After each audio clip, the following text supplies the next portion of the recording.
All right, y'all stay with me. A lot of folks have been asking me for some healthier options, and I love this one so much.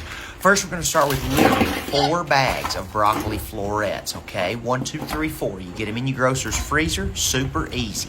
Now, if you want to do something similar with fresh, by all means, go right ahead. I just think these are so easy, they're so convenient, and you can get them easy peasy. And honestly, they're real cheap if you get them in the right places. Groceries are just going sky high, as all of y'all know. So, finding these for probably about 79 cents a bag is a pretty great deal. So all you're going to do with this is go ahead and empty all 4 into a very large pan and then cover it with water. Make sure you get plenty of water in there. We want to cook it until it's not necessarily soggy, but until it's very soft. Next up, we're going to get that big old mixing bowl. We've gone ahead and boiled this until it is very soft, and use our hand mixer to get it mashed into a paste.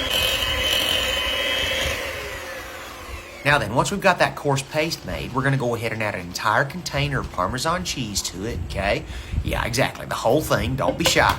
Y'all know we love dairy around here. Then we're going to add some egg just to make sure it holds together real well. Ooh, sorry y'all. A little bit of black pepper, go ahead and sprinkle that in there. Probably no more than a teaspoon, I'd say. And then we're going to add some fresh ground salt in there too. A little bit of spice. We love this roasted chipotle garlic. If you got something like an everything spice that you like to add to your business, go for it. This is just one of our tried and true favorites. Then we're going to get our hand mixer back in here again. Wonderful. Now that that's all done, we're going to add a teaspoon of baking powder as well as a teaspoon of baking soda to this. All right, perfect. Zhuzh it up again. Absolutely fantastic. Now we're going to take our handy dandy trusted spatula. We're going to scoop all that goodie down off the walls of the bowl and into the bottom because we don't want to lose any of it, okay? That also helps us fold any of those last ingredients that were a little bit stubborn with the mixer into the rest of our batter, okay? Perfect. Now we're going to move this aside while we bring out our baking sheet, okay? Now I've lined this one with a silicone baking liner, but if you want to use something like foil or you want to use like parchment paper, by all means, go right ahead.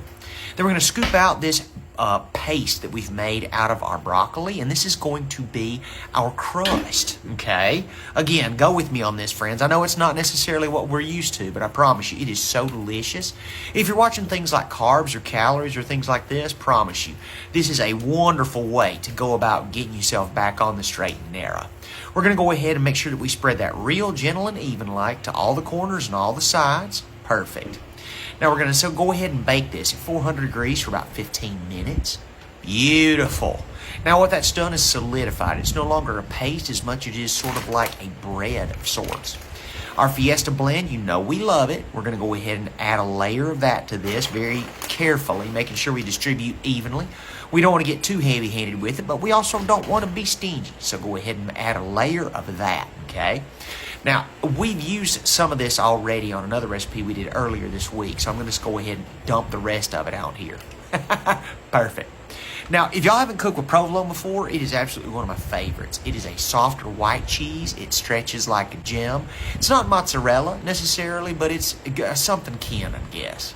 And what you're going to do is just go ahead and make an entire layer of that. Break up some of them if you need to fill in some naked spots.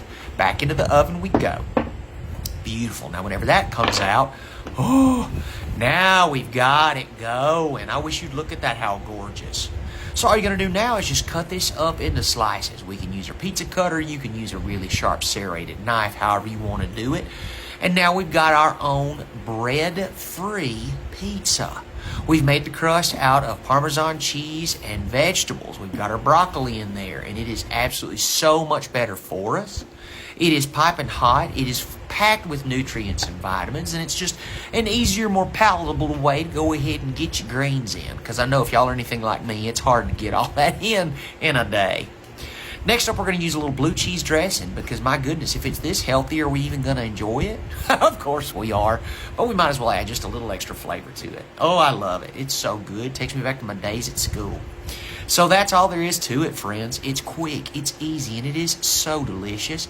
And it's a lot better for you than a pizza that you'd get either from a restaurant or something that you'd get out of the freezer section at your grocery store. Yes, please.